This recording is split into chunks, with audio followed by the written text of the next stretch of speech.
எங்க பாட்டா முப்பாட்டா எங்க அப்பா எல்லாம் வேலை செய்யறோம்.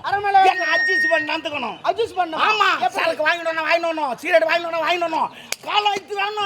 ஏன்னா பழைய ஆளு அது சொன்னாலும் புது ரேக்கிங்கடா, ரேக்கிங். காலேஜ்ல தான்பா ரேக்கிங். இப்ப பஸ்ல அவன் யாரானா அங்கோட ரேக்கிங் தான்டா. அது எப்படி? ஆமா, அவன் காரம்பா சீட்டு அது அவனுக்கு மட்டும் நான் நினைப்பான். வேற எவனா போக சூத்தல் தள்ளி விட்டுறான். எல்லாம் வச்சு போய் ரேக்கிங் நடக்குது. சரி, நான் சண்டைக்கு போறேன். திரும்பி வந்தாலும் வருவேன், வரப்பட்டாலும் மூடுவேன். அப்படி சொல்லாதீனா, திரும்ப வரணும். அப்படி கிடையாது. எப்பவுமே உலகத்துல நிறைய பேர் அப்படித்தான் நினைக்கிறான். நம்ம தான் பலசாலி நினைக்க கூடாது, எதிரியும் பலசாலி நினைக்கணும். சில பேர் அப்படியே நினைக்கிறான், நம்ம தாண்டா பலசாலி, நம்மள ஒண்ணும் பண்ணாதரா அவனு முறுக்குறான். 100ல போறாங்க, வாசல் 100 வாசல் 108 தூக்கின்னு வராங்க. அது போல இருக்கக்கூடாது. இந்த தெரு நாத்து தடி தூக்கின்னு வர்றான், ஓடிக்கிறான் பாடுறான்னு வர்றான். அப்புறமா பார்த்தா அவன் தான் ரத்தத்தோடு ஓடி வர்றான்.